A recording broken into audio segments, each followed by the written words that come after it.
The following program contains coarse language.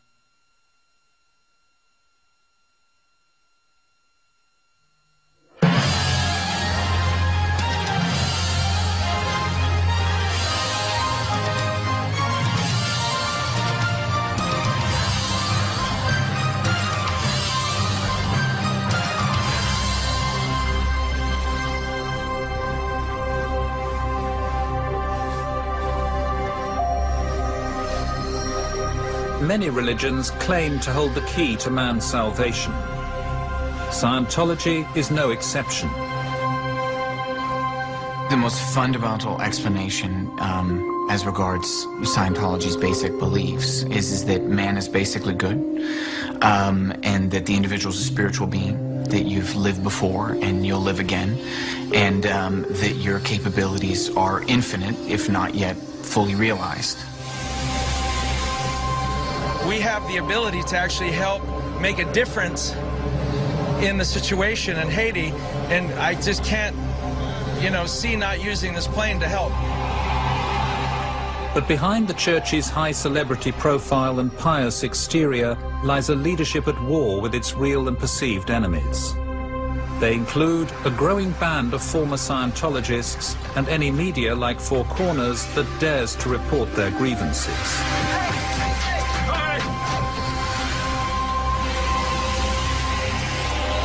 That was a private investigator who's been following us all night long. In recent months, a storm has erupted around Scientology. In Australia and overseas, the church stands accused of breaking the law and destroying families. Its critics are growing in strength and numbers, openly challenging the church over how it treats its adherents and punishes them. It's a slave camp, there's no question about it, because people are definitely abused. People were thrown overboard, hands bound and feet bound and blindfolded. Women of 55 years old. I was angry. Don't get me wrong, if I could have gone up there and King hit the very individual that signed my daughter to scrubbing out a dumpster, I would have been there. Tonight on Four Corners, former members of the church who say they've suffered enough shine a light on the dark side of Scientology.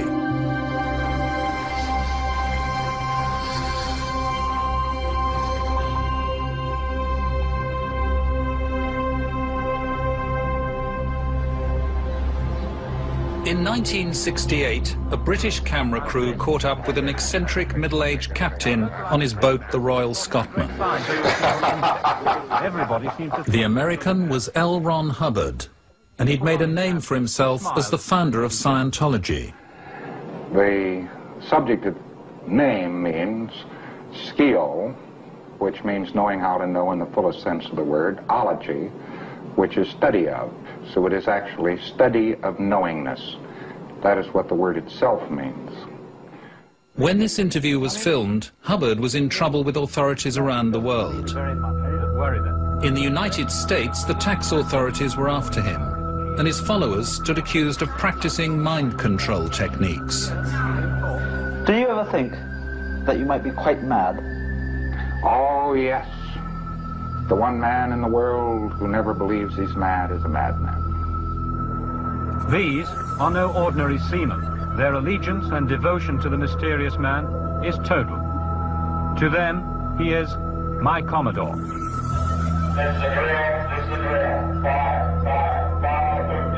Hubbard was on the run, moving from port to port, and had surrounded himself with a core of young and loyal Scientologists. He called them the Sea Organization, or Sea Org. I was one of about 10 or 15 people who was invited, being the highest trained. Hannah Eltringham Whitfield was an early member of Sea Org, and Hubbard rewarded her loyalty by appointing her captain of 2 ships. She remembers him as a complex, contradictory figure. He appeared a quite distinguished, normal-looking, middle-aged person. Did you and your fellow adherents in the church see him as some kind of savior? Very definitely, yes. But there was a dark side to L. Ron Hubbard. behind the jovial smile lay a taste for extreme forms of discipline. How were people treated on those ships if they misbehaved or if they transgressed? Abominably. I mean, looking back, I deeply regret even my fringe participation in some of the things that went on, and I'm ashamed of some of them. People were thrown overboard, hands bound and feet bound and blindfolded. Women of 55 years old. For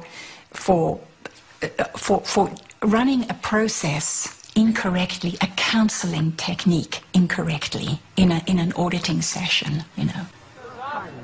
These people would be rescued. But Hubbard exercised absolute authority over his crews, and those who crossed him risked being consigned to a punishment group he called the RPF, the Rehabilitation Project Force. They were dressed in rags, they were filthy, they weren't even allowed to bathe except maybe once a week, and their food would be served to them in slop buckets, and they would eat out of those slop buckets on the deck with their hands.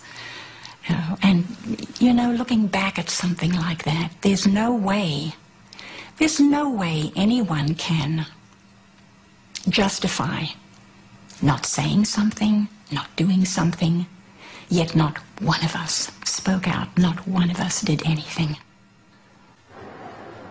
Hubbard's culture of unwavering obedience and extreme discipline survived his own passing in 1986 and continues to the present day, under the leadership of his successor, David Miscavige. In Australia, the movement Hubbard founded has had a stormy passage. After being banned in 3 states in the 1960s, Scientology achieved the legal status of a religion in 1983, allowing it to be tax-exempt.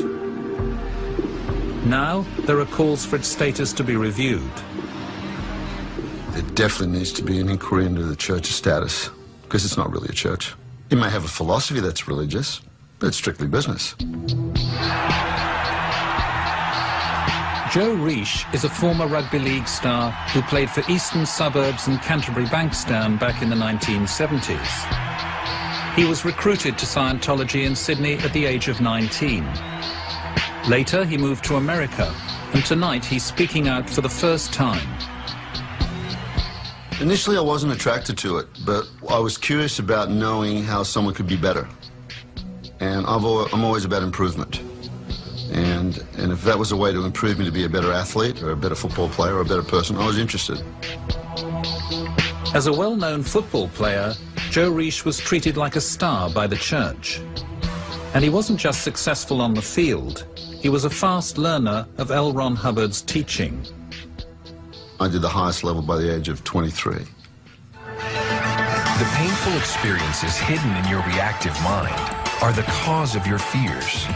When members of the public are recruited into Scientology, they learn about Dianetics, L. Ron Hubbard's self-styled science of mental health.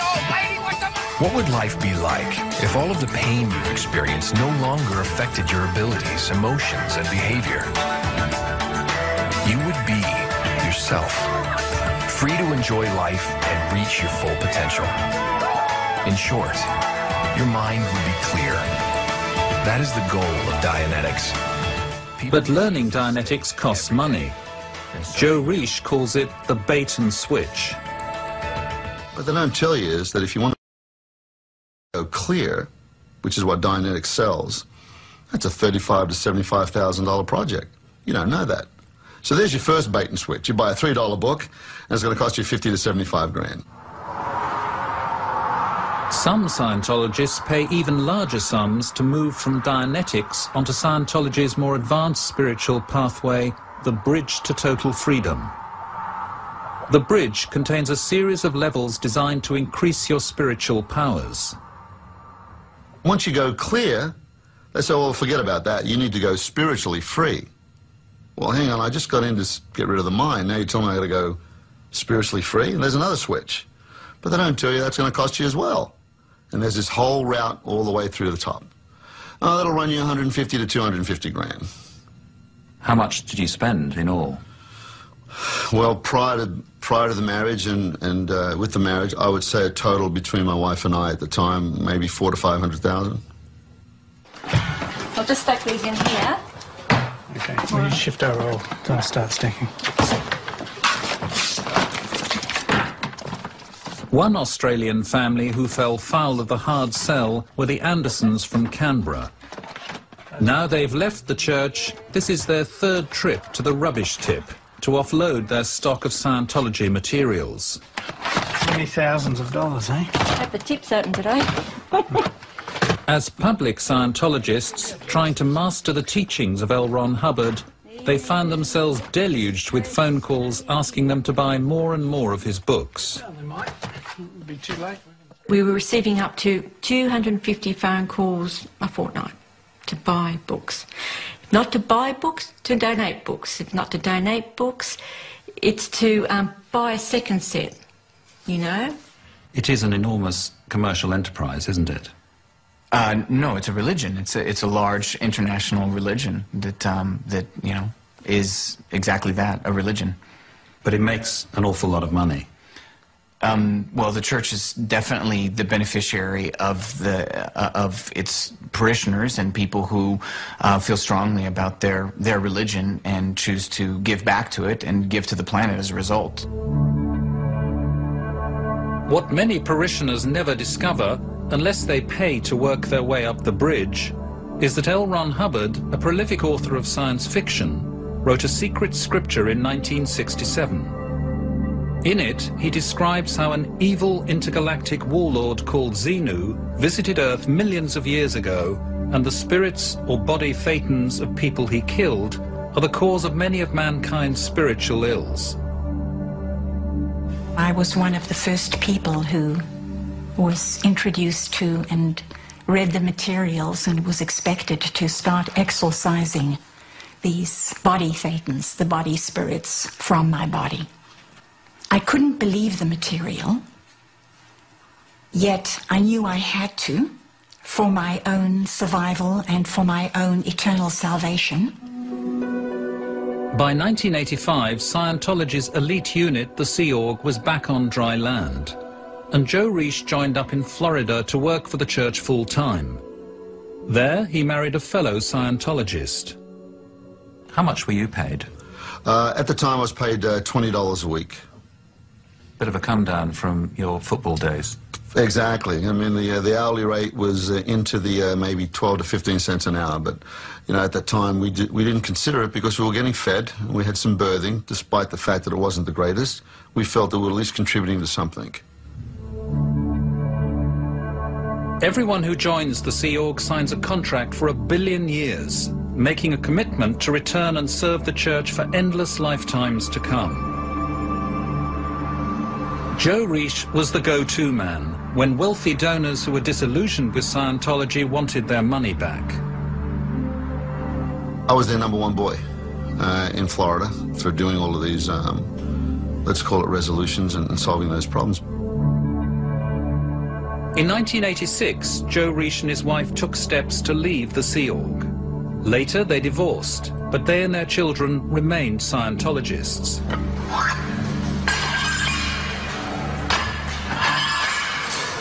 For 19 years, Joe Reish had jobs outside the church, often as a personal fitness trainer. Privately, he started questioning the church. I had mentioned various things that I had some disagreements with, you know, to someone like, why is it so expensive? And then that person would write a report about that and send it in. Joe Reish knew he had a fight on his hands. In 2005, he was summoned to an internal inquiry called a Committee of Evidence, where the secret internal reports on him were disclosed. He was accused of entering into bad investment deals and breaking the rules of the church. But he says he wasn't allowed to see the reports, call witnesses, or have any kind of legal representation. Months later, the committee handed down its final report, shown here for the first time. I went through the 7 or 8 page report that just basically listed out all of my crimes, where they accused me of things that I said I wasn't guilty. They said, you're guilty, and here's the evidence. But the evidence was from those reports.